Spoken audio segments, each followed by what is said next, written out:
That was our national anthem as sung by Taylor Wohlers. Welcome to Canby High School, the site of the second semifinal match of the Oregon High School Lacrosse Association.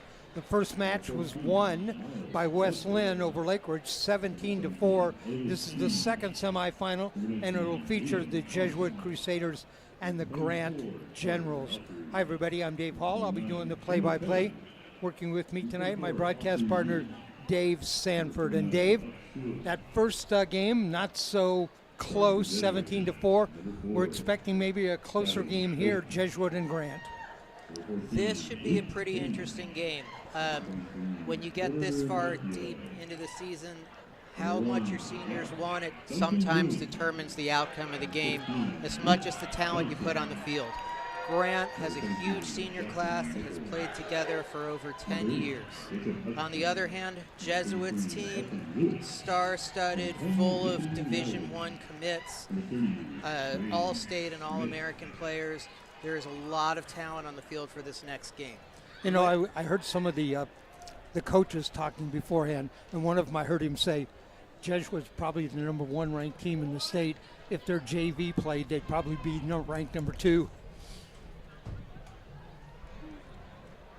All right, the head coaches for this team, for the Jesuit Crusaders, it's Mike Marcotte. For the Grant Generals, it's Henry Ling. In goal for Grant will be number 29, Finn O'Kelly. And in goal for Jesuit will be number 30, Brady Smith. The Crusaders are, in fact, the defending state champions. Coach Marcotte is in his first year as the head coach at Jesuit, having taken over from Bill Gleason. He was an assistant there last year. Prior to that, he led Lake Oswego to a state championship. He commented that it's easy for people to look at the roster and say that everything is because of the talent. But I'd be hard-pressed to find a team that outworks these Jesuit kids. All the credit goes to the leadership of these seniors. Great senior classes from both schools go head-to-head now. Again, we'll tell you, on Saturday at 1 o'clock, we'll be back here at Oregon Sports Beat. We'll bring you the Cascade Championship at 1 o'clock. At 3 o'clock, we'll bring you the OHSLA All-Star game. And then at 5 o'clock, we'll bring you the championship game. We already know West Lynn's in that. It'll be one of these two teams will be their opponent. Jesuit in the white uniforms, black lettering. They will move from our right to our left. Grant, they'll be in the dark uniforms with the blue lettering, and they will move from our left to our right. Luke Johnson with a clean face-off win for Jesuit to start the game. As they bring it into the box, Jack Bloom gets it over to Gavin Pope, and Jesuit gets their offense onto the field. In our last semifinal, Wesleyan scored a minute 30 into the game. Let's see who scores first here.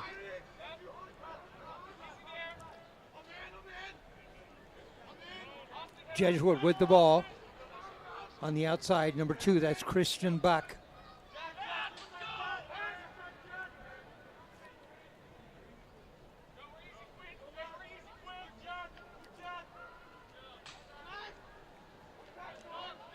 In front, the shot, yes, right off the bat, scored at the 11:06 mark. On the goal for Jesuit, it is number 2? Christian Buck. Christian Buck is a junior. He'll be going to play at Yale in college after his senior season at Jesuit. On that first possession, Grant packing it in, letting Jesuit move the ball. If you're going to let Jesuit take shots from that range, it's going to be a challenge for you. Luke Johnson wins it out to Ben Lewis, who comes up with the ground ball. Make it take it for the Crusaders. Crusaders open with an Ivy League bound player, Christian Buck, headed to Yale. With the ball.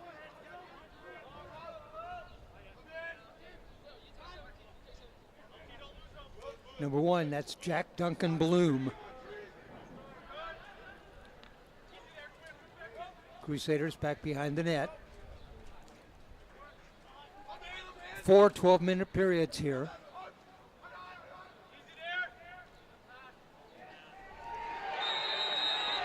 That ball go in, tipped in. That ball went in. That's Luke Bain with the goal. He is about 50 goals on the year, Jesuit's leading goal scorer. And someone who missed most of last season with an injury has come back this year as a strong off-ball presence for the Crusaders and recipient of a lot of feeds for some of the other attackmen. Grant, again, looking like they're sitting back in a zone there. And I mean, my opinion, if you want to play with the Jesuit guys, you've got to make them uncomfortable. If you don't make them uncomfortable, you're putting yourself up with a tough task. Time on that goal was 10:21 by Luke Bain. Jesuit leads 2-0 goals by Buck and Bain. Patrick Killian, a sophomore, comes up with the ground ball there. Coach Marcotte very high on him as well. Foul. Knocked down was number 9, Thatcher Gillian.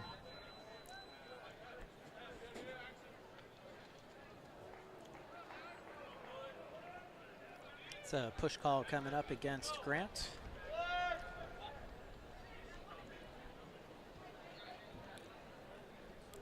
Henry Ling, the head coach of Grant, got the Crusaders zone defense. Is that what you were saying, Dave? They're in the zone? Well, right now they're man down. So man down, you're always playing a zone. They're in a 5-man rotation. So the thing here is you rotate opposite the direction of the ball. Offense just tries to slide the ball into the seams. And, tough enough playing Jesuit even up, playing them one down. That's shot from behind by Porter Malchio and a save by the Grant goalie. Ground ball comes to Jesuit. Big Grant ball. And they'll send it back to the goalkeeper. That's Finn O'Kelly. Finn was not playing lacrosse this year. He had played with many of these kids in youth lacrosse. And injury rather to Grant's main goalie brought him out of lacrosse retirement. What you see going on right here, Jesuit is executing what is called a 10-man ride, where The goalie comes out of the goal to lock off one of the attackmen and allows you to double team the ball. Teams have struggled to beat this 10-man ride of Jesuit all year. Here's a quick clear up the field by Jesuit. And a goal. Gavin Pope with the dunk after Jack Duncan Bloom gets the ball down the field and sets him up for success. Number 4, Gavin Pope. The time on that, 9:21. We are less than 3 minutes in, and Jesuit has 3 goals. Pope will be a teammate next year of Austin Yu, number 44, another defender on the Grants team at Colorado College in beautiful Colorado Springs. Jesuit takes the face-off. That's number 7, Carson Jess.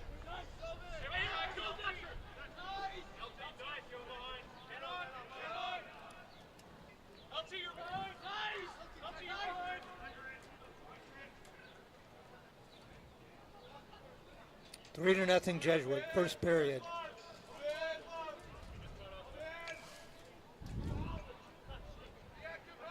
Grant now trying to shut off Porter Malkiel, the ex-attackman for Jesuit, and play 5-on-5. A little bit of a different look. Same result.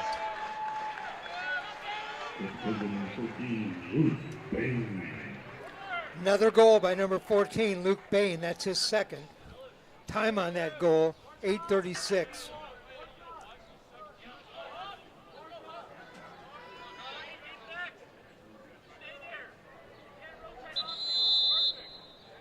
And that's a timeout for Grant.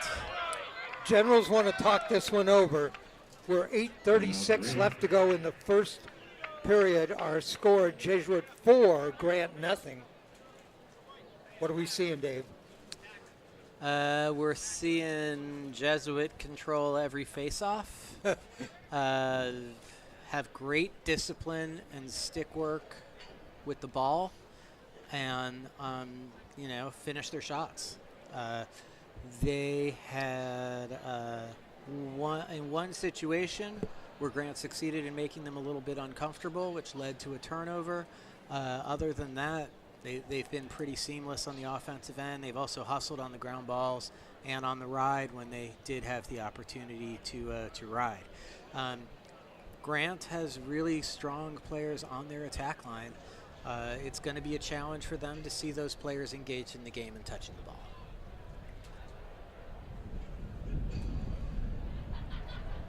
Interesting sidebar, Grant's head coach, Henry Ling, is actually the face-off specialist for the New Zealand national team. Oh. And will be competing with them at the World Games at the end of June in San Diego. And a very talented draw man himself. You've got to wonder what kind of tricks he might have up his sleeve to try and slow down this relentless Jesuit face-off unit. It's Luke Johnson coming back to the X this time. Jack Duncan Bloom is on his left, number 1. He is committed to Division I VMI, Virginia Military Institute, and Gus Albright on the far wing, the LSM, going to Sewanee University of the South. A little bit of a tie-up here, as we're talking about. Grant fails to come out of it with a clean first-time ground ball. And we've got a scrum. Ball's still loose now out at center field. Jesuit picks it up. Here comes the run forward. Jack Duncan Bloom. And to Coach Marcotte's point, right there, you see Jack Duncan Bloom win the ground ball in the defensive half, 60 yards down the field, goal without anybody touching him. 8:16, that's 20 seconds for that goal. Jack Duncan Bloom with a goal. Grant beat Sunset to get here, and when Sunset played Jesuit, that game was the closest of any of Jesuit's in-state games. It was 1-0 with about a minute left in the first period, or first half, I should say.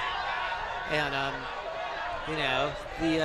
the Grant pace the Jesuit pace is relentless, and they will wear you down. Here's Grant's first look at offense. Generals on the right side.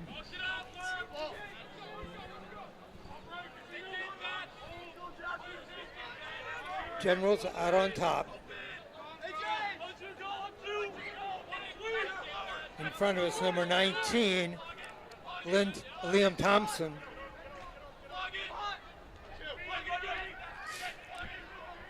Trying to work something to the middle. Grant using a weave through their midfield there. Offensive pattern we've seen a lot from Jesuit, actually. 5-0 our score. Great look across crease and a goal from Grant. Grant with a goal. Number 10 on the goal, Becca Kruger.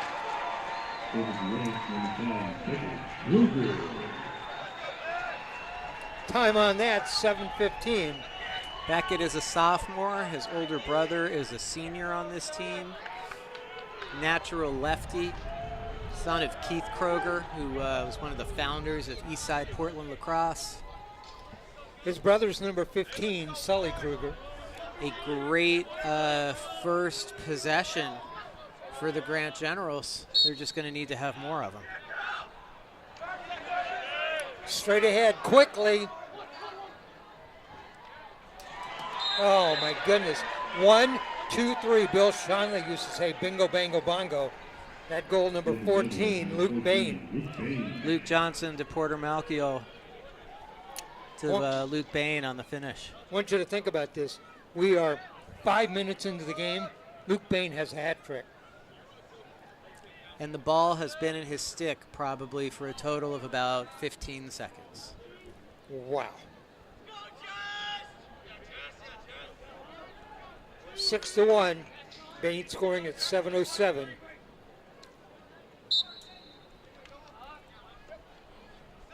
Carson Jess digs it out. And it's another possession for the Crusaders. They just about are turning every one of these possessions into a goal. Hard shot right in front. Goalie stopped that. Finn O'Kelly stopped it, dished it off on the side. And the strong Jesuit ride creates a turnover in the offensive end of the field. Quick restart.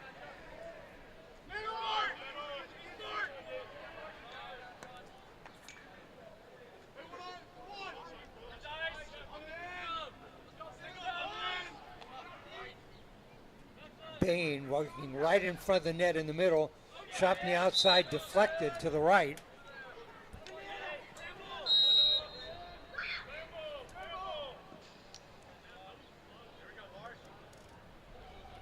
Six to 1, Crusaders lead halfway through the first period.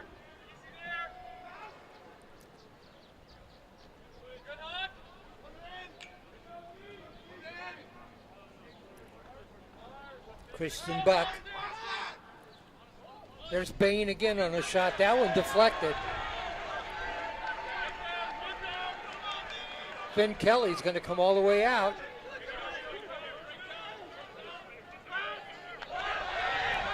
Quickly ahead, Grant on a break.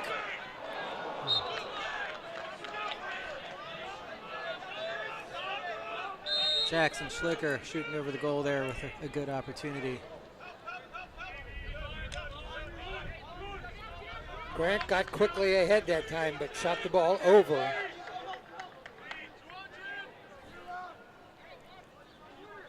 (15) Sully Kruger. Now off on the corner to 17. That's Elliot Fee.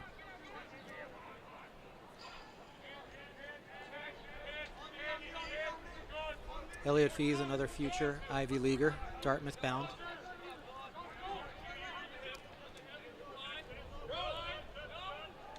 And a name I remember. I've seen him play over the last couple of years.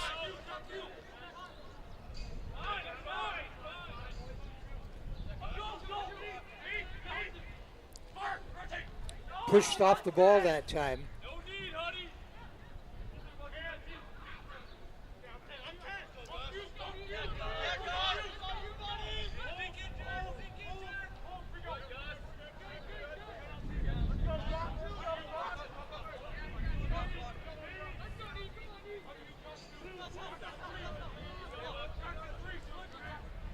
Grant with the ball. Oh, too far. The ball goes over the pass out to midfield. Defenseman can't step over the 50-yard line there. Kind of looked like he did step over the 50-yard line from our vantage point, but no call, no foul. Ball stays with Grant. And a lazy exchange pass picked off by Jack Duncan Bloom. Shoots at the open goal, goes wide. Backup is to Jesuit. Gavin Pope picks it up. He's ready for a quick restart. Finn O'Kelly was way out of the net that time. Dave, the strategy on that idea of being out of the goal that far. Grant uses a 10-man ride similarly to the way that Jesuit does. There's another goal for Buck. Again, these guys shoot the ball really well, and you gotta be in their hands if you want to have a chance to slow them down. But Christian Buck with his second goal and the time on that 3:40. Go ahead, Dave. With the 10-man ride, the way that Grant does it, they will get into it with their goalie coming upfield while their offense still has the ball, whereas most teams will generally do it as soon as their team loses the ball. So you can kind of see what they're doing. The Jesuit coaches are communicating it to their players on the field, and so they know to attack it right away. All right, ball awarded to Jesuit. They have the lead at 7-1.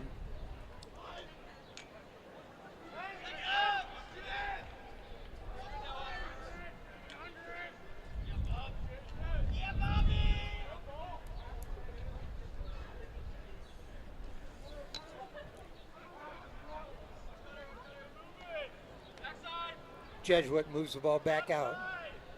Way out on top to number 9, Thatcher Killian.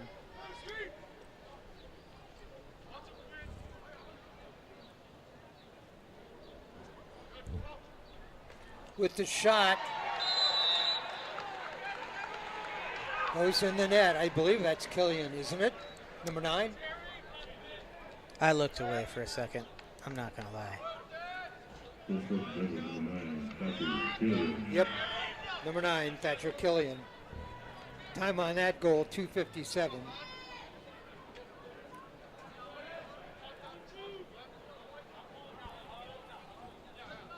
Six different goal scorers in the first period for Jesuit. Wow. And a hat trick for Luke Bain. 8-1.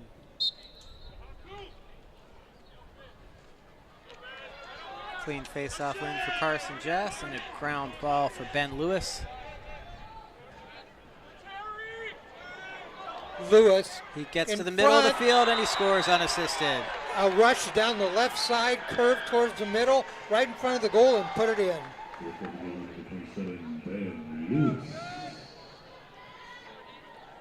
7 different goal scorers now.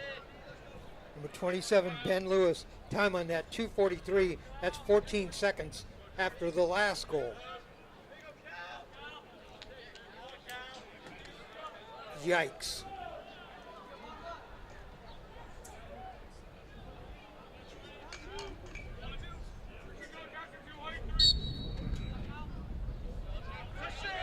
Jesuit. Luke Johnson wins it to himself. Nice break up field. Great motion and a goal for the LSM. I believe it's 13. I believe it's Gus Albright.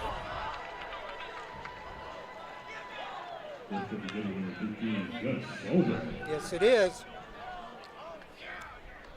Time on that, 2:33. That's 3 goals in 24 seconds. Gotta love it when the LSM runs the break, keeps cutting after he gives the ball up.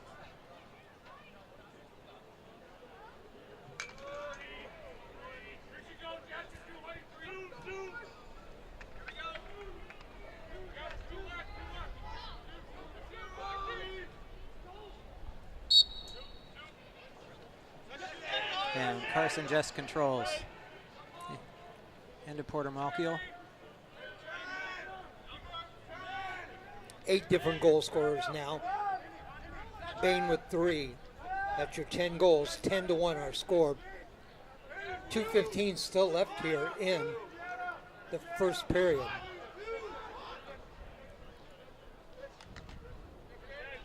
shot from Killian goes wide right there. Finn O'Kelly just deflected that one to the right.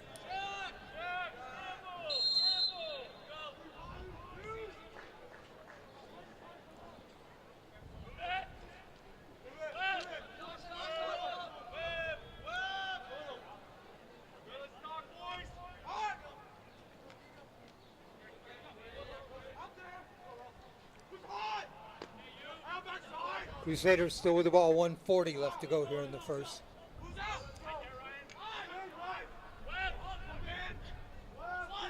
Couple of screens. Tended inside, Gavin Pope. Pope dropped it, pick it back up. Now, Generals have the ball, hit it out to midfield, dropped it. Yeah. Ball's still on the ground, going to be scooped up here.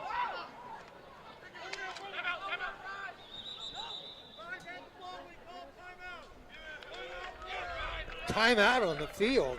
I don't know who called it. It's a timeout for Jesuit. Again, one of those scrappy loose ball timeouts to make sure that you hang on to possession. Jesuit wants to make sure they close out the quarter appropriately. Well, they got 109 to score, and that's about where they've averaged. They got 10 goals in 11 minutes.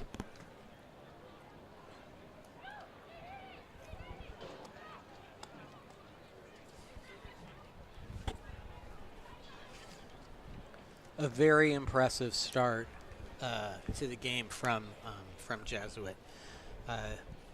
They are ranked very high.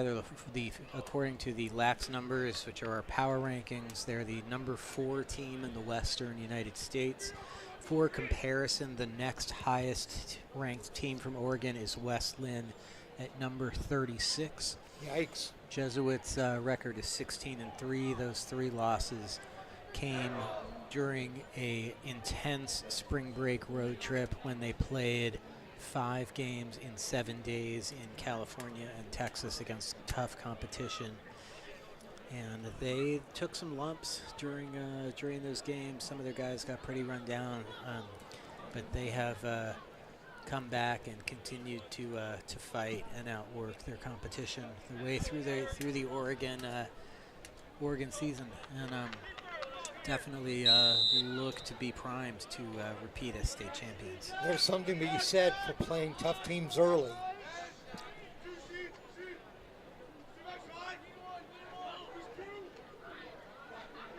"55 seconds. 10-1. Jesuit leads.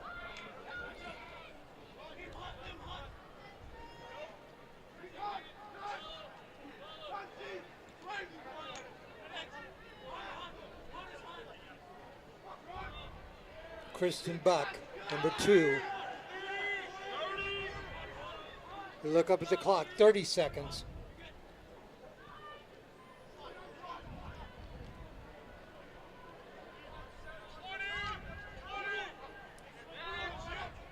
Nice off-ball movement from the Crusaders here as they keep the ball hot in this possession. Left-handed shot from Christian Buck and a goal. Second goal of the game for Buck and a 10-goal lead. That time on that, 13 seconds.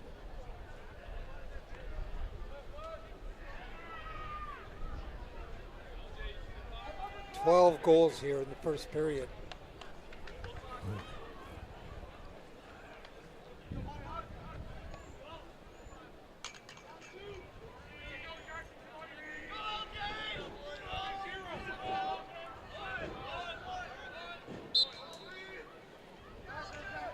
Quickly forward, in front, a shot and a goal. I believe it's Luke Bain. Porter Malchio on the assist again. All starts with the face-off win from Luke Johnson. 7 seconds after that last goal. Bain now with 4 goals.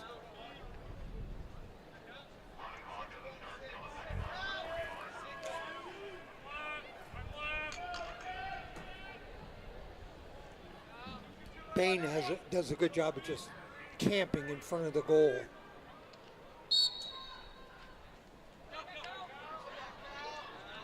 picked up by Grant. Going to have to hurry, not going to get a shot away.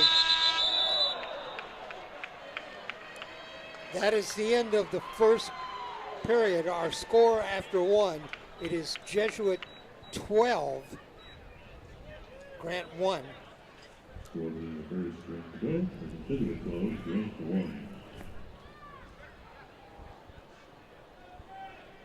Dave? If you're looking for a balanced statistic, I think that statistic would be that each team has had one failed offensive possession thus far in this game. Thought I would get some banter on that one. You know, I mean, honestly, if you put this game anywhere in America, you're seeing a great public school team playing a great private school team, and this is often in this sport what the results of that look like. It'll be interesting to see if Grant can get the ball a little bit more on offense. It'll be interesting to see how Jesuit manages its personnel. Who do you keep playing? Who's banged up? Who needs the rest? Who's essential? Who you want to make sure that you don't let get injured?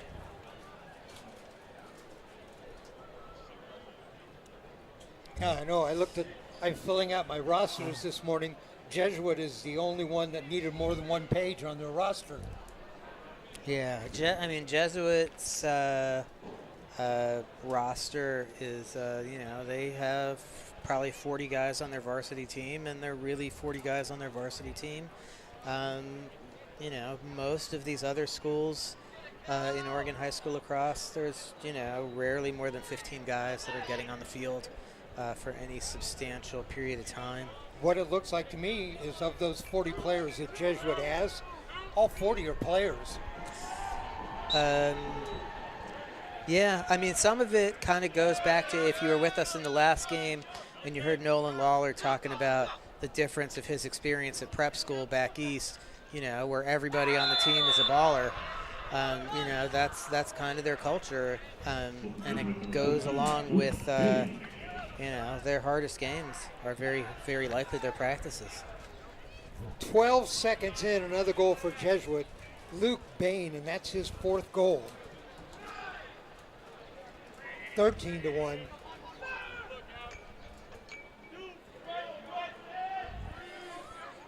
The real question that I've been wondering the last couple of years is how good is Brady Smith? He's given up one goal. He's committed to Hobart. He's a D1 talent. At the same time, we don't see him making a ton of saves in any of these games. Oh, I get it now. I get why you say how good is he, because he's not challenged. He's not seeing shots. Maybe he's outstanding at directing the defense, and that's where he's not seeing shots, but he's not seeing shots. Oh, just like that, a backhanded shot, and that goes in. That's Gavin Pope. Gavin's twin brother, Rob, is a midfielder on this team as well, and both will be playing college lacrosse next year. We talked about Gavin going to Colorado College, and Rob will be headed to Bellarmine in Kentucky. 23 seconds after the other goal, Pope. I was on the campus of Bellarmine one time. Oh, yeah? What's it like? Nice little school. Yeah. I mean, it's in Kentucky. Never been to Kentucky. My dad was born there, and I grew up in southern Ohio. I was looking around at colleges. All right. That makes a lot of sense.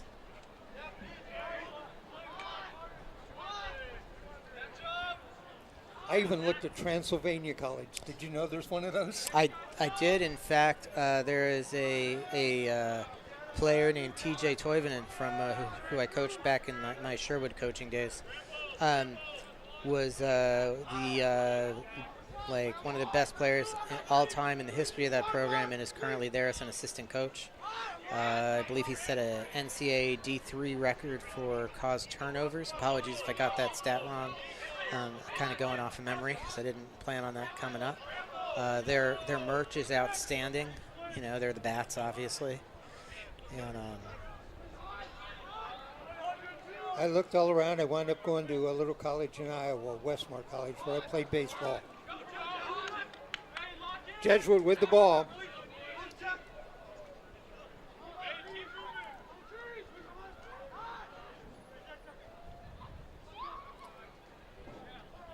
The lead is 13. It's 14-1.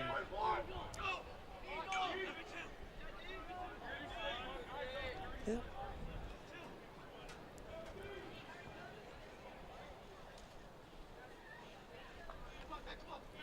Pope, spin move. Back in front, a shot. And that's a goal. The goal is by Christian Buck. And that's a hat trick for Buck.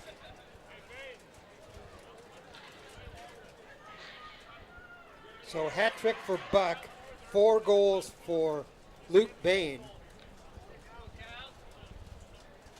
A couple of goals for Gavin Pope. Time on that, 9:51.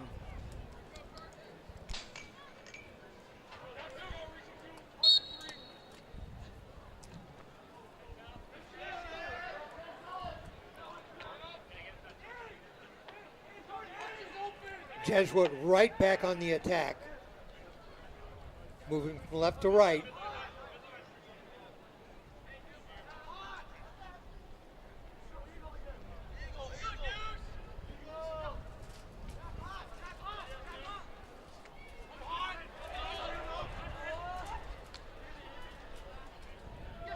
In front, knocked away.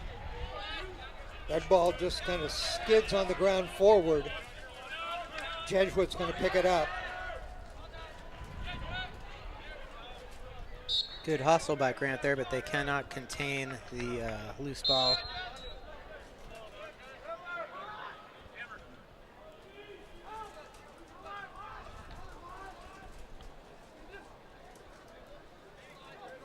Jesuit still with the ball. The lead is 15-1. And nice little pass down, pick down there. Gets the switch on a short stick on Porter Malkiel. He gets upfield, turns the corner, swings it across to Pope. Pope, a couple of spin moves each way, still with the ball, sends it off on the left side. Turn inside, a shot. Malkiel Nope. still got it. Still got it. Puts that one in front.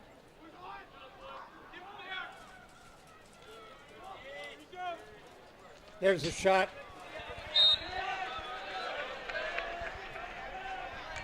That was Ryan Jack on the shot, I believe, number 5. And Deuce Bechtold in the game for Jesuit as well. So we're seeing their full second midfield.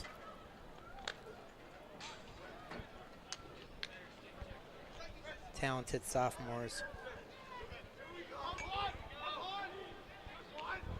Number 19, that's Deuce Bechtold.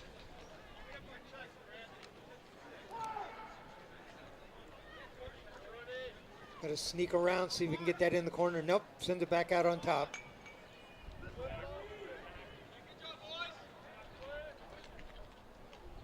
Behind the net. Crusaders with the lead of 15-1.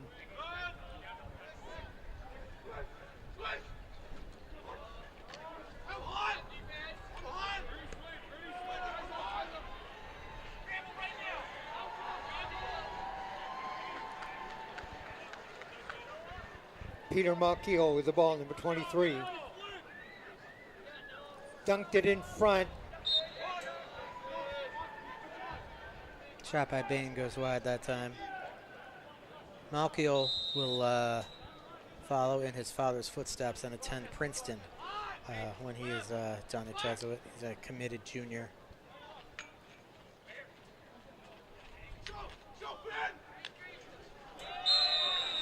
Another great flash-off ball by Luke Bain. Sets him up. Gavin Pope. 5th goal of the game for Luke Bain. Time on that, 7:05.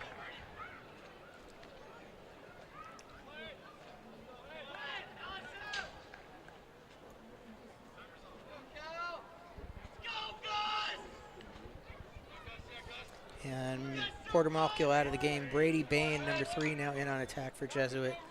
The little brother of Luke Bain. Bain with his 5th goal.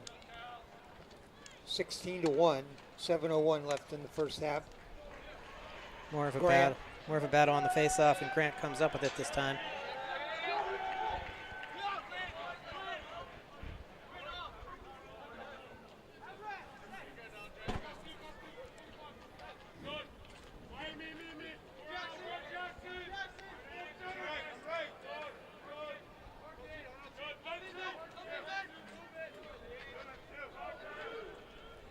Luke Johnson out on top.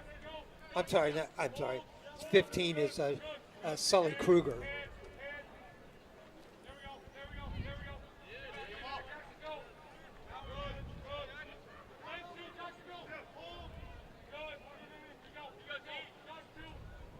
Around the outside.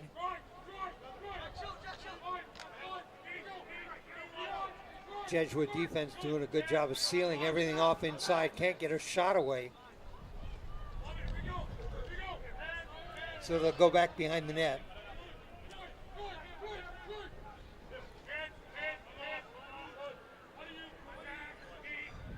Stifling defense from Jesuit. Yeah, and this ball movement from Grant is really nice, actually. Oh, a nice shot. That's an underhanded snapshot. Elliott Fee with the score.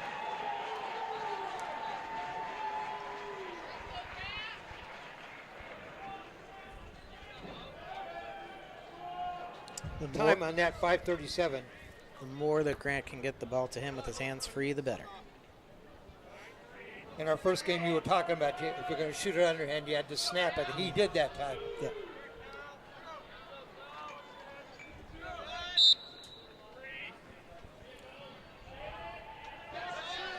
Jesuit.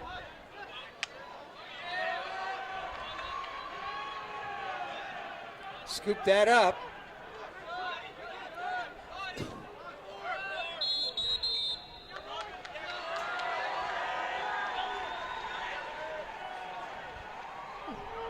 Failure to advance call on Jesuit right there. Ball had crossed the 50 initially and then gone back. So once it gets over the 50, the 10 count to get the ball into the offensive box had started. The 10 count rule or 10-second rule didn't get it over and turned the ball over. Generals with the ball.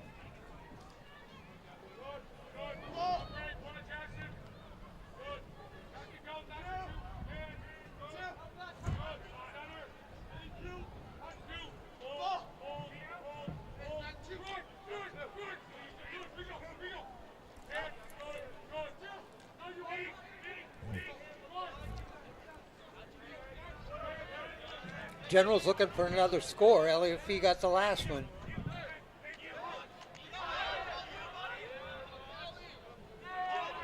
Fee with the ball right there. Number 17 sends it off on the side. Number 19, Liam Thompson.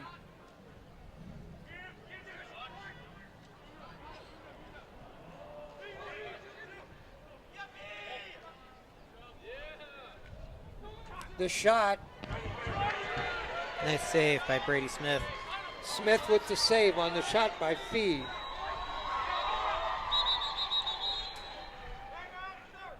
.401. Timeout. Grant takes timeout. 4:01 left to go in the first half. Our score, Jesuit 16, Grant 2. One thing that's interesting in contrast to our last game, when they do get the ball to offense, you're seeing Grant move the ball effectively. You're seeing them handle it with poise. You're seeing them generate shots. In the first game, Lake Ridge, a lot of the times seemed to force passes, take shots that were, maybe not high percentage shots. So there are definitely elements of this game in which, they can match up. The real issue, time of possession, face-offs, ground balls. The Jesuit hustle on every ground ball situation is impressive. They are undoubtedly, the most conditioned high school team in Oregon. And, and it shows in all of those scramble situations. Like first whistle to last whistle, they never get tired. Great point, Dave, because that's something I was noticing just a little while ago. Every single ground ball, Jesuit is after it. They're after it on a quick pace, too. They just seem to, they don't give up on anything.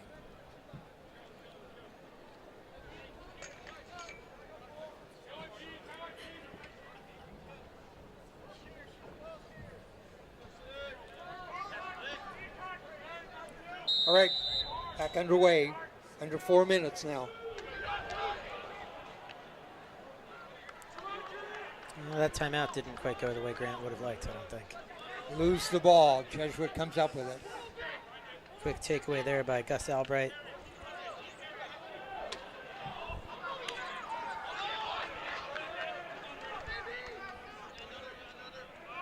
Ground ball scrum and a failed. Clear by Jesuit. Grant comes up with the loose ball, brings it into the offensive zone, unsettled, pulls it out and slows it down.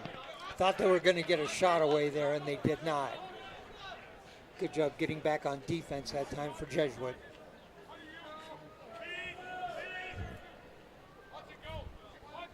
.3:15 left to go in the half.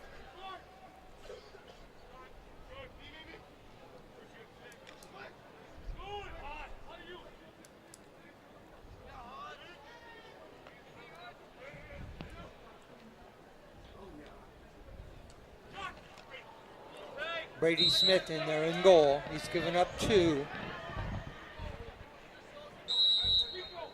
Shot there by Sully Kroger goes wide. Ball stays with Grant. What year is Brady Smith? He's a junior.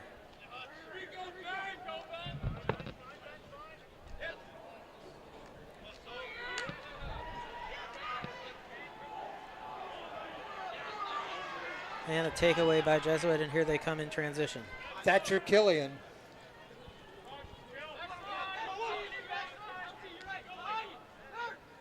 Get it to Killian. The shot, tried to bounce it into the left corner, deflected.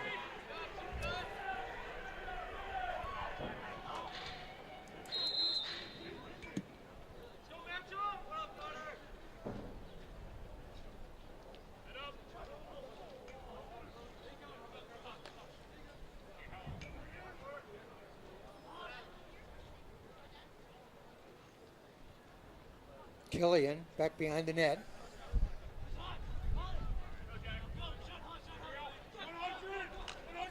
Oh, shot that backwards.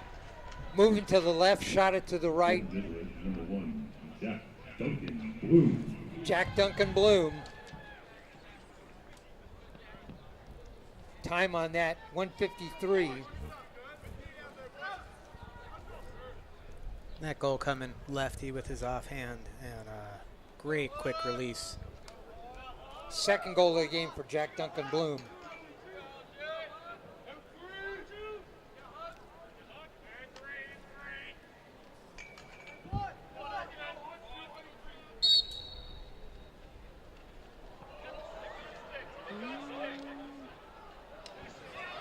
And Luke Johnson comes up with that one again.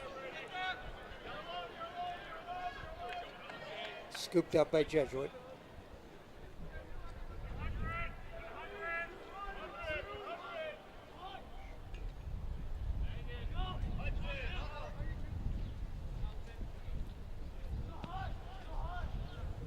Jesuit back behind the net. 17-2 our score on that last goal by Jack Duncan Bloom. That is his second goal of the game.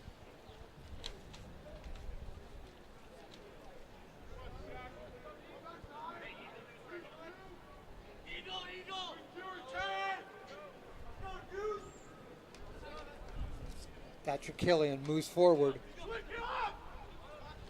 Oh, a hard shot. Shot it wide to the right.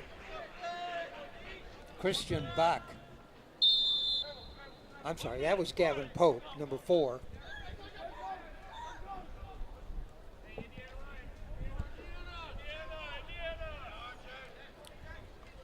.45 seconds. Ryan Jack draws some big uncontrolled checks from Austin. Hard Moves it to shot. Buck. Sorry, shot goes wide. Run out by Luke Bain. Wide to the left. Christian Buck on the shot. Buck has a couple of goals already. I'm sorry, Buck has 3. He has a hat trick.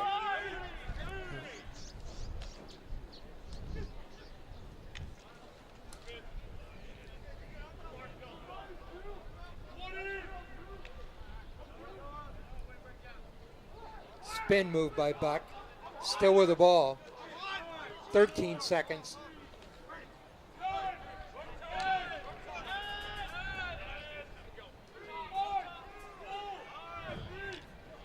In front, tipped away. Clock is going to run out. Aren't going to get a shot away.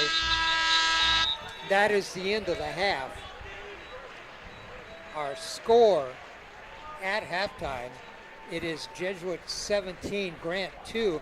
Jesuit had 12 goals in the first period, 5 goals in the second for their 17. Grant had 1 in the first, 1 in the second. I'm not going to recap all the goals for you by name, just let you know again, Jesuit 12 goals in the first, 5 in the second, Grant with 1 in each for the 17-2 lead. Our last game, final score was 17-4. Jesuit has 17 goals at the half. It's an impressive half. I mean, there's not too much more to say about it. Well skilled, well disciplined, and no quit. And they've got players and players and players. Boy, when you talk about two things you could have, talk about discipline and talent, that just about does it, doesn't it? All right, we're at halftime. Again, the winner of this game gets the winner of our first semifinal. The final score in that game was Wesleyan 17, Lake Ridge 4. We are joined at halftime here, our guests, and Dave, introduce our guest for us. At halftime, we are glad to have with us legendary Oregon coach from Lincoln High School and new associate commissioner. Is that the right title? Assistant commissioner. Assistant commissioner of the OHSLA, Will Harris. It's great to be here. What a wonderful night. What have you been seeing in the semifinal games here so far tonight? So that kind of a minefield there for me, but what I see is a celebration of high school athletics, and it's kind of what the High School Lacrosse Association is all about. So here to celebrate all 4 teams. Obviously a lot of hard play. 2 of these teams are going home disappointed. So got to be sad for that and celebrate the others. That was a good way to put it. Back in the days when Coach Harris was winning back-to-back state championships, Sweating bullets on the sideline at Lincoln, and his one of his assistant coaches was actually Greg Lawler, whose son Nolan was one of our halftime guests in the previous game. Outstanding. He in that era, Lincoln had the first rung of really outstanding players to come out of Oregon. Most notably Peter Baum, who would go on to win the Tuaraton Trophy at Colgate and go on to be a star in the pros. How do you think the current crop of kids stacks up?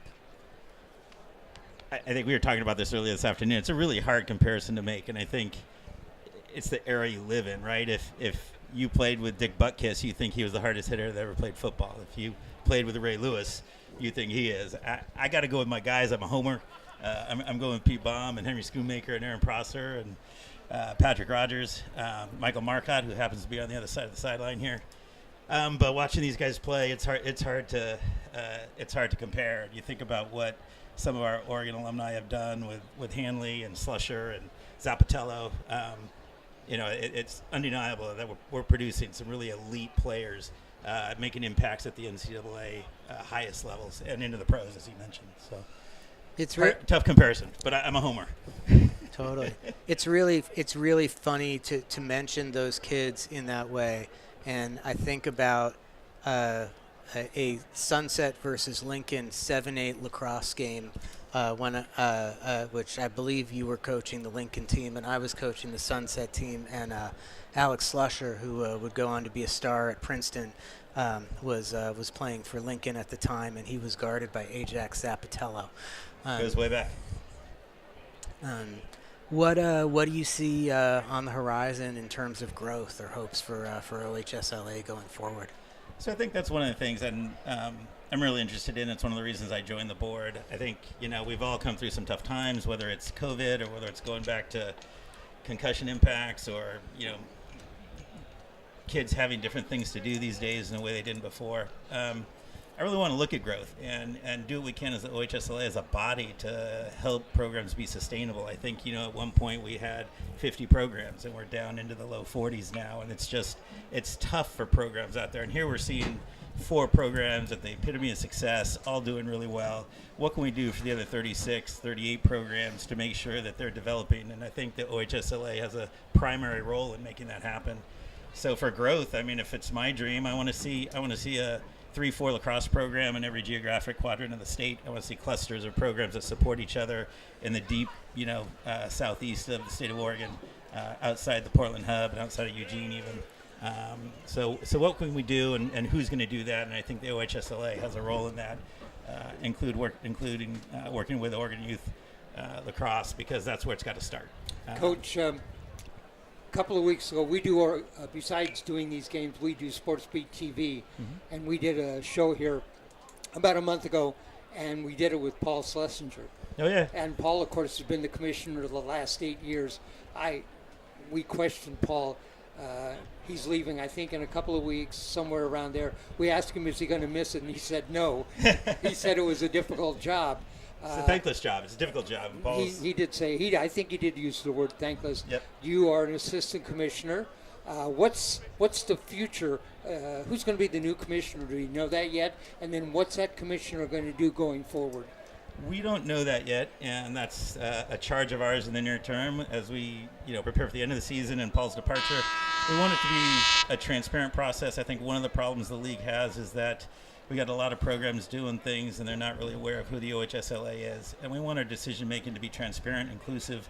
I want to reach out and hear more voices, listen to more voices, include more voices. So we're looking at a process that's going to put the right person into place, and that person may or may not come from the lacrosse community. We need a governor. We need somebody who can shape policy and strategic vision of a vast group of voices, diversity of voices. So this may be a mediator, a facilitator that could come from some other experience. Doesn't have to. It could come from, a coach, a parent. We don't know yet, but we're gonna have a official search for the right person at this time, where the OHSLA and Lacrosse in Oregon needs leadership, direction, vision. Shine up your resumes, folks. An open call. Did I say thankless? What? As the president of Oregon Youth Lacrosse, I can tell you that the thanks is when you get to watch kids playing this game and having fun and growing as good humans, learning how to make better decisions on the field, which lead to better decisions off the field. That's where the thanks come. If you're here because you want a pat on the back or an attaboy, administering any lacrosse program is not a good career choice for you. So if that's you, maybe you should not be polishing. I got to say, you've got a pretty great view up here. So it's second best. I mean, the view on the sidelines obviously a little bit better, but. And the covered seats in the rain go a long way. No, that's true. Coach, thank you so much for coming up here. Thank you for the state of Oregon for stepping up and getting involved in the high school lacrosse scene again. Coach has been involved in Lincoln Youth Lacrosse, since he stopped coaching high school a handful of years back, and we had some outstanding, very developmental level scrimmages with some 7-8 games, like just.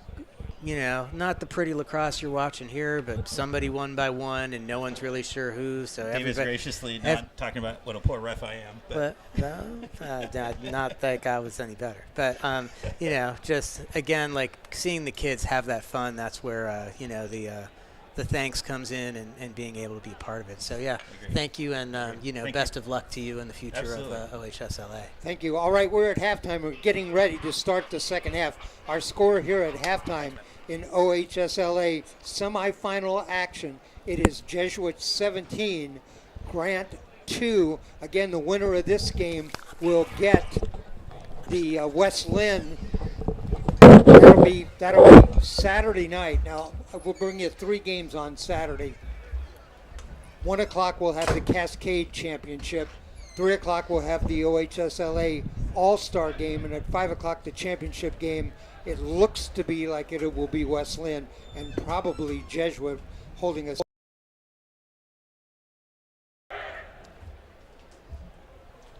Thanks for joining us here at Oregon Sports Beat. If you want to know what our schedule is, you can go to our website, OregonSportsBeat.com. We have our schedule up. We have these games, the soccer We cover the USL2 soccer. It's new to Portland, the pre-professional soccer. We have the men's team and the women's team. We'll be with you tomorrow night. The start time on that game is 7 o'clock. It's at OES, and it is the USL2 women's team. There's our horn. That's going to start our second half here. Jesuit, they are in the white. They will move from our right to our left. Grant, they will be in the dark uniforms with the blue numerals, and they will move from our left to our right. All right, we're underway.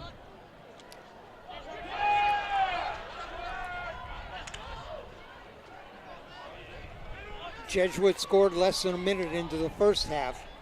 We're just underway to start the second half.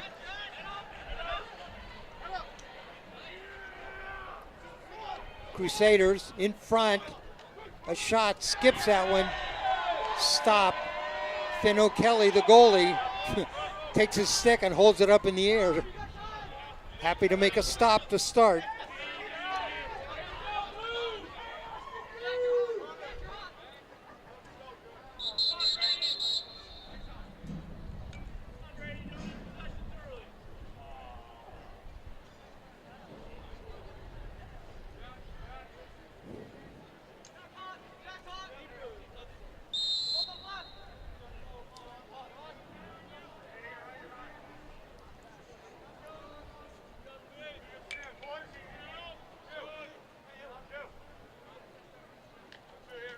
Generals with the ball behind the net. We're just underway here in the third period. 12-1 at the end of one in favor of Jesuit, 17-2 at halftime. If anything, Grant cut the number of goals more than in half. Jesuit had 12 in the first period, 5 in the second.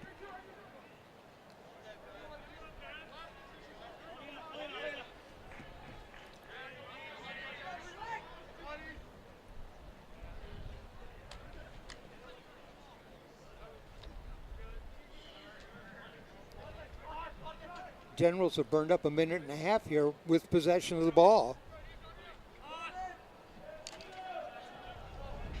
Oh, a shot and a goal. Spun around and put it in the upper left corner. A goal for the Generals.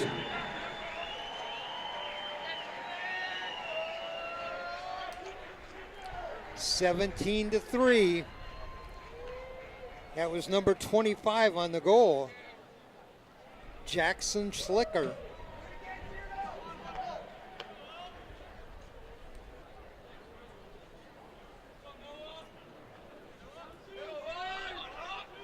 Time on that was 9:40. 17-3.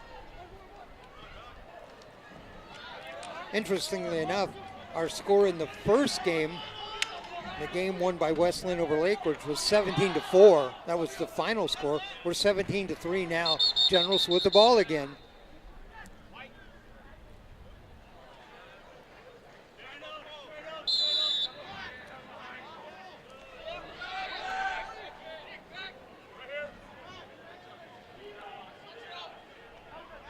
Jesuit comes forward. That's number 15. That's Luke Johnson. Christian Buck, number 2, over to number 1. Jack Duncan Bloom with the ball. He's got a couple of goals. Shot deflected that time by the goalie.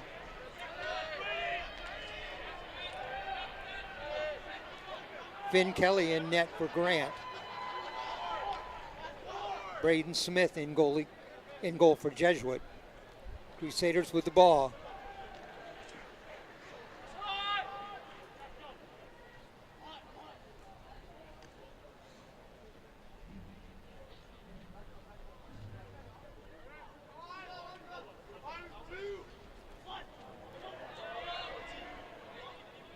Crusaders still with the ball. 24. Rob Pope in front, spun around, got a shot away.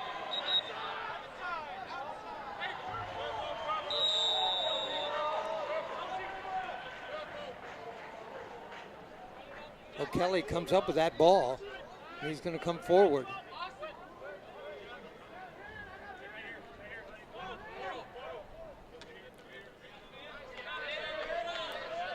Here come the Generals.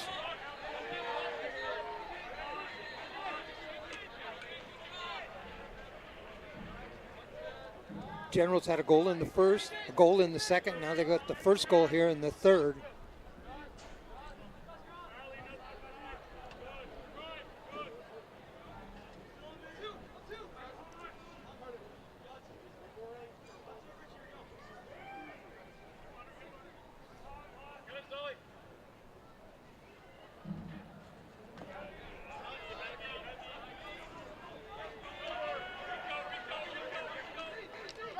Generals in the middle, trying to get a shot away. Elliott Fee does, and he scores. 2 goals for Grant right off the bat here. 6:43 the time on that. Fee's second goal.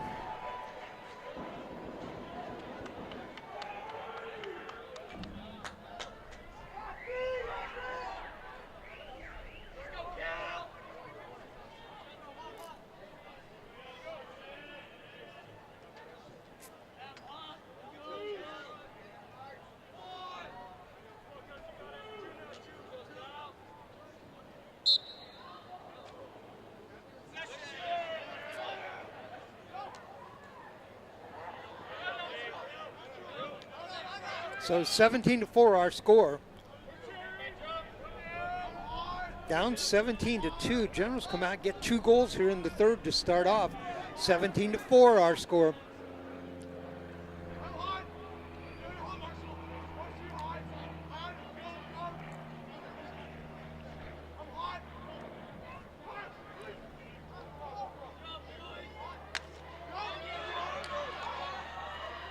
Crusaders. 5:30 left to go here in the third.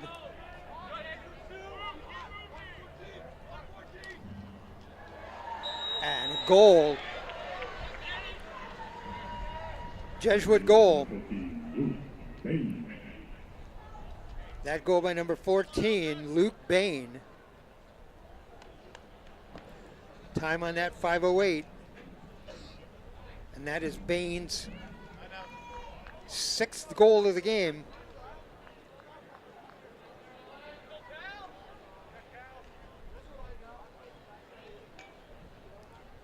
We'll go to the face-off. 4:50 left to go here in the third quarter. Ryan.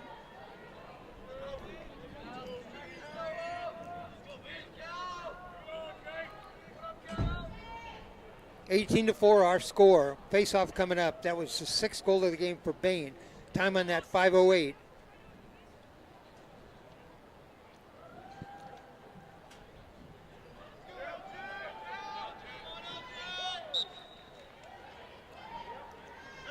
Johnson controls it.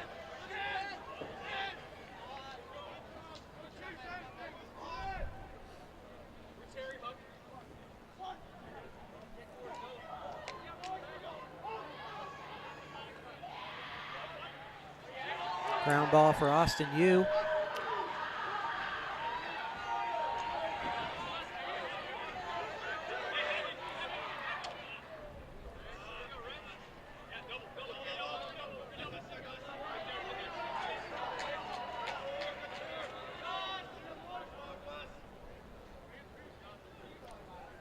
Jesuit with a goalie change. All right, who's in the goal now for Jesuit? I didn't see. It is number 22. 22. Trace Spreen. Trace Spreen in goal now for Jesuit. That coming at the 3:25 mark of the third. 18-4 our score.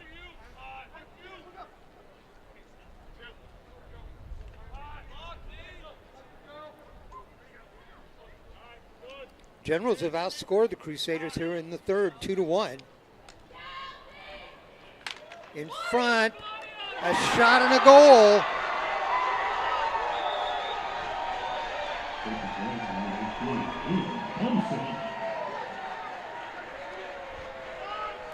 Liam Thompson playing some big boy lacrosse right there into the heart of the Jesuit defense. Goal for Grant, number 19, Liam Thompson. 2:35 the time on that. 2 goals in the first half for the Generals, 3 here in the third quarter.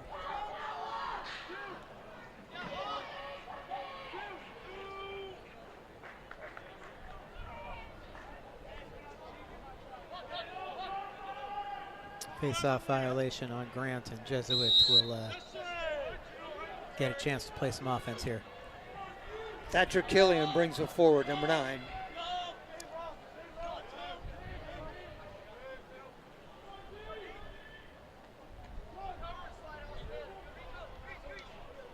Behind the net, Crusaders had on top Christian Buck. Buck. Generals trying to scoop up the ball, picked up by Crusaders. Buck picked it up. Back behind the net. Number 18 out there now. That's Lucas Brewer.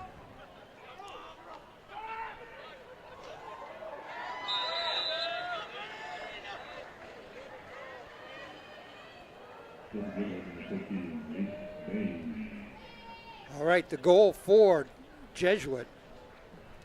That's Luke Bain, and that's his 7th.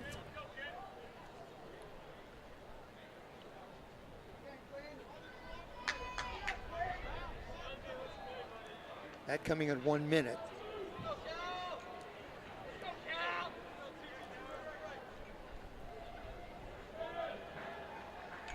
Coming up on the face-off.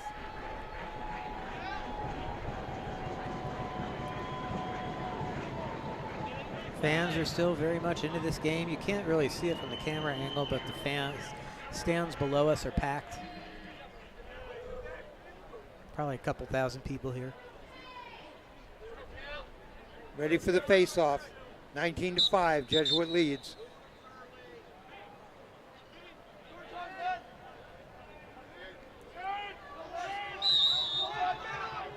Crusaders bring it forward, number 27 that time. That is Ben Lewis.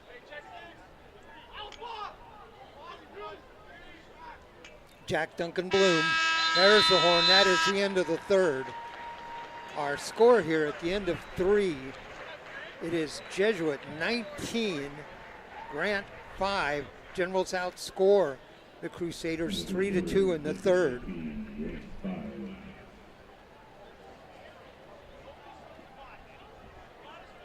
Since the 12 goals in the first period, the Generals have been, or Jesuit has outscored the Generals 7-4. The definitely seems like Jesuit putting the brakes on a little bit in an attempt to be, to honor the game and be respectful of the score. And give everybody a chance to play. They've been playing a lot of people here in the third. And that's something you don't always see, especially in the playoffs, super important in terms of building, game experience for, your next generation of starters. We've seen a lot of sophomores on the field for the Crusaders here, the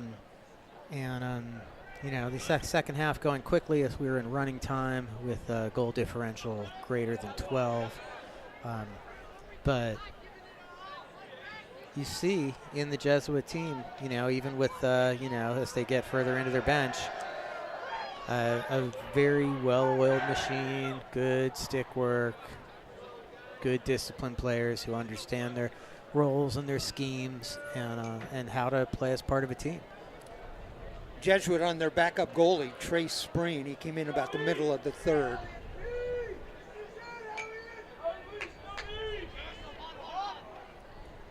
"12 minutes of action left. This will determine the second semifinalist. They will face West Lynn in the championship game Saturday night at 5 o'clock. We'll bring it to you here on Oregon Sports Beat. This is the final quarter. for a large senior class from Grant.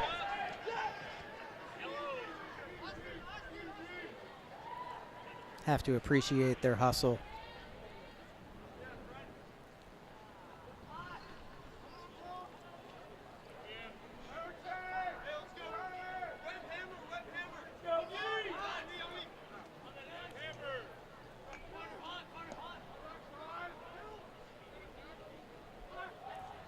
Great interview at halftime, Dave. Coach reminiscing there with Coach Harris.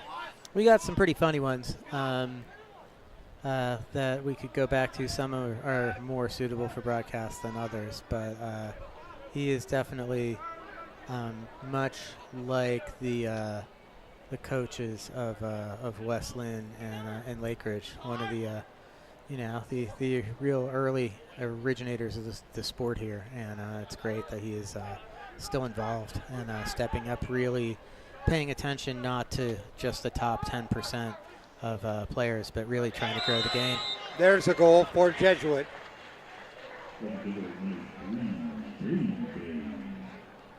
Brady Bain with an assist from Deuce Buchtold. Again, sophomores putting up goals for Jesuit. Brady Bain on the goal. By the way, Luke's his brother, correct? Yes. Luke has 6. Family now has 7.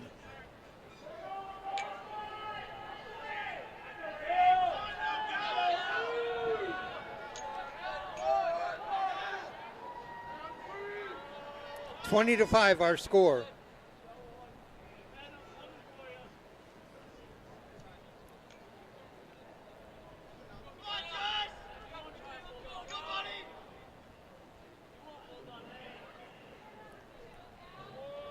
Has Grant made a change of goalie? Can you tell?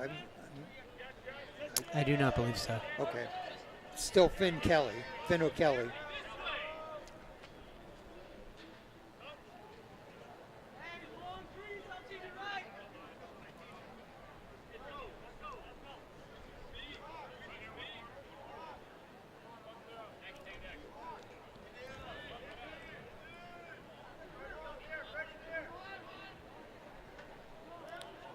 .25 left to go here. 20-5.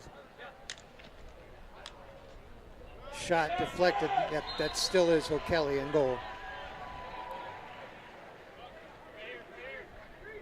Crusader ball.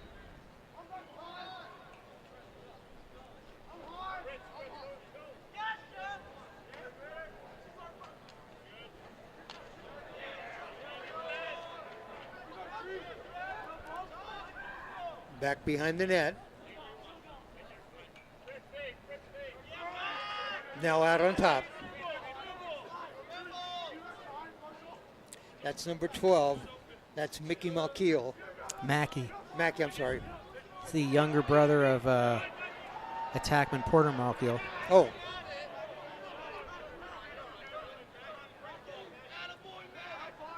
I have actually written down Mackey.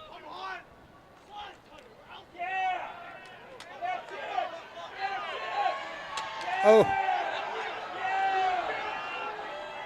There's the shot and a goal right in front. Got it to the man in the middle, turned around, fired it in the net.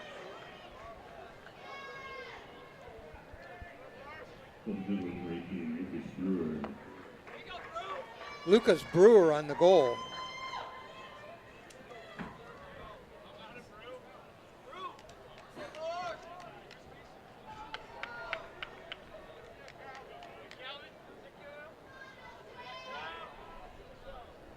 So Brewer with the goal, 21-5 the score, 7:40 left to go here in the game. Referees picked up the flag that they had thrown on that play. They were right down here in front of us, I believe.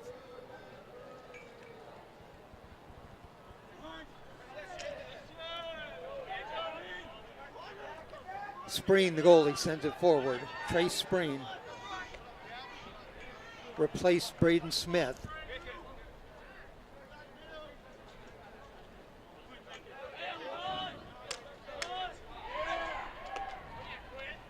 Spin move.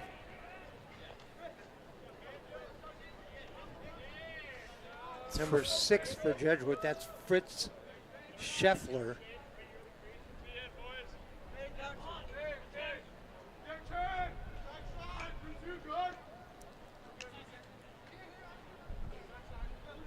Scheffler. Cross field, reverses the field over to number 3, Brady Bain.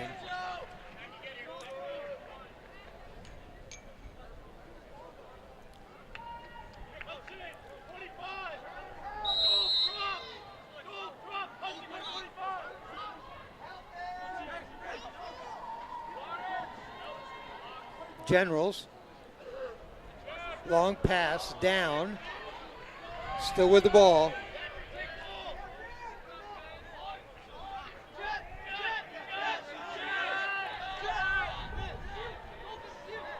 With the ball, number 25, Jackson Schlicker. He's the one who had one of those goals for Grant in the third. Back behind the net. It'll be just an awkward exchange pass. Defense didn't touch him, but the ball not on target.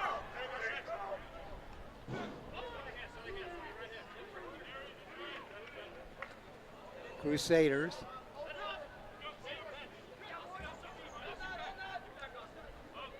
Deuce Bechtold back there bringing the ball forward.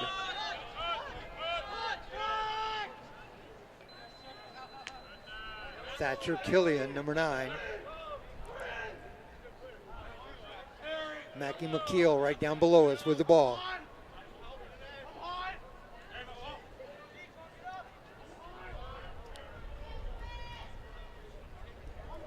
We're approaching 5 minutes to go here in the game.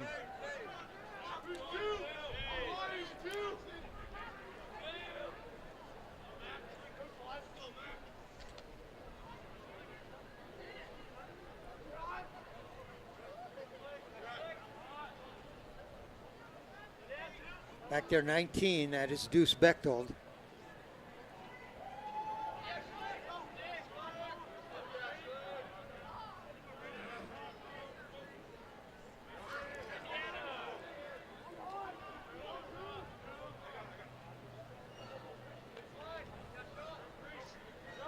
Brady Bain.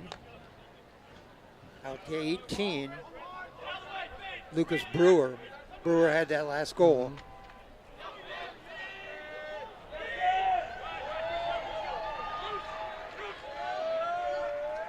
Finn with the save right there. Finn O'Kelly with the save with the ball.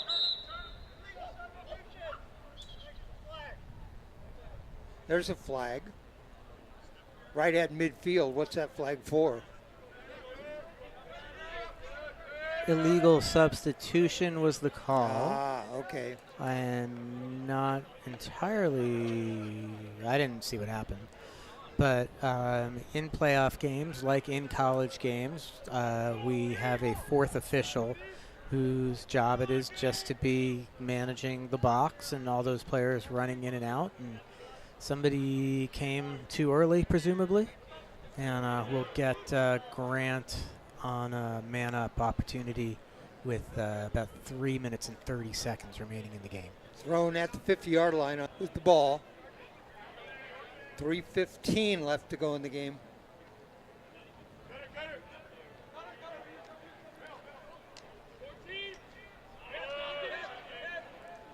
Ball loose, picked up by Jesuit. Forward, Gus Albright. Albright falls down, the ball bounces loose right in front of the net. What poise by Jesuit on that ground ball in transition there. And great hustle from everybody. Gavin McGarry out in the game now. Checked in. I just got a chance to say his name and he checked out.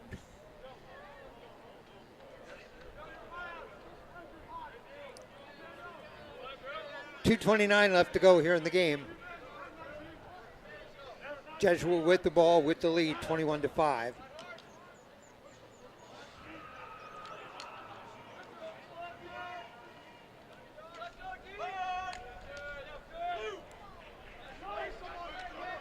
And Generals come out with the ball.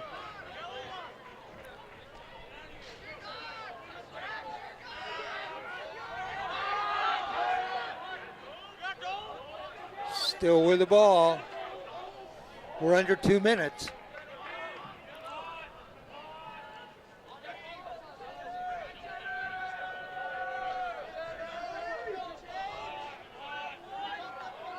Way out on top.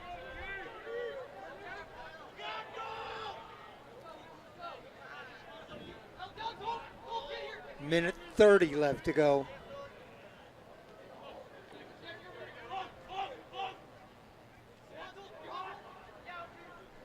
General's looking for another goal.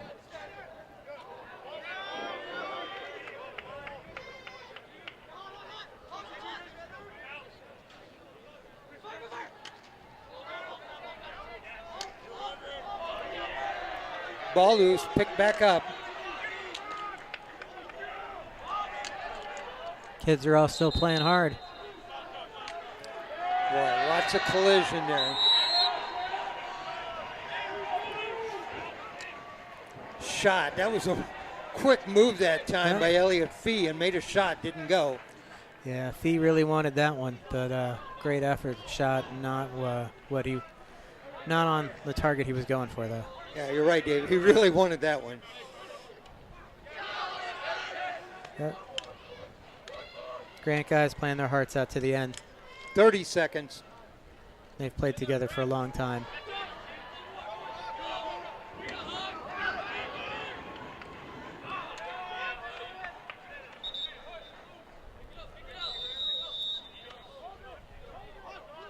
Clock running.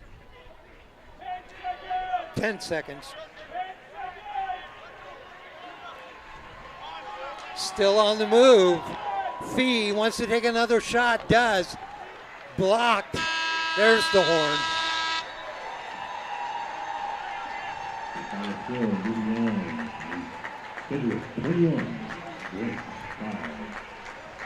The final score, Jesuit 21, Grant 5.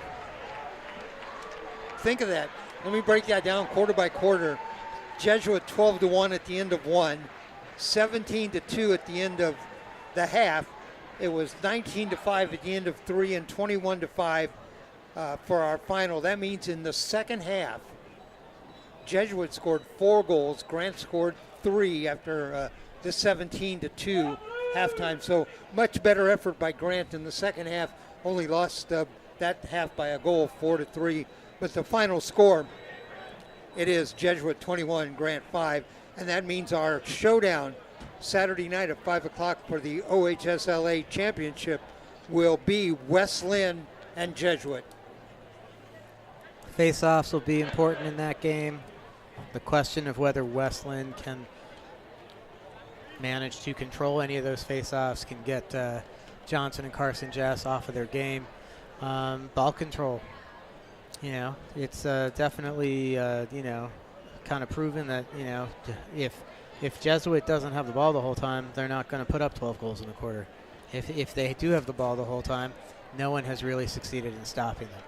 Well, I'm looking for an offensive shootout Saturday night. West Lynn had 17 goals. Jesuit had 21. Hopefully we will have a exciting, high-scoring game. All right, we got some people we want to thank. We want to thank OHSLA, of course, for staging the tournament. We want to thank Canby High School and their athletic director for their hospitality. We want to thank both teams. Well, we thank all 4 teams who participated in the semifinals. West Lynn head coach Mark Flood, Lake Ridge head coach Kurt Shannon. For these 2 teams, Jesuit first-year coach Mike Marcotte and Grant coach Henry Ling. Want to thank them for their help during this period of time. Our crew tonight, Ryan Johnson, our producer, he's on the camera. Ellie, our director. Alva, our engineer. My broadcast partner tonight, Dave Sanford. Dave, final thoughts? A great, celebration of Oregon lacrosse. And we've seen, like the best 4 teams in the state come out here tonight and compete.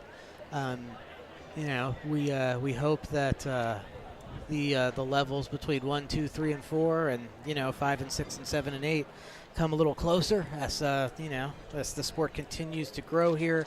But the Final Four in Oregon is a real special thing. It gets such better attendance than high school championships in so many other places, and is just a great example of our community. We definitely hope that if you're able on Saturday, you'll be a part of that celebration and join us here at Canby High School for the Cascade Cup final, the state championship final, and the All-Star game, where you'll get to see players from some of the programs that you didn't get to see through the games tonight in action. All right, again, we're Oregon Sports Beat. You can go to our website, OregonSportsBeat.com. You can see our schedule. Join us Saturday here at Canby High School. 3 games, 1 o'clock, 3 o'clock is the All-Star game, and 5 o'clock is the championship game. If you can, join us tomorrow night at 7 o'clock. We'll be at Oregon Episcopal School. The new USL soccer teams in Portland, USL 2, the men's and women's. Tomorrow night we'll cover the women's at 7 o'clock. Join us at Oregon Sports Beat. I'll be doing that along with my broadcast partner, Ben Efren. I'm Dave Hall from Canby High School. The 2 semifinals tonight in the OHSLA Championship. In the first, West Lynn beat Lakeridge 17-4. In the second, Jesuit beat Grant 21-5. Good night, everybody.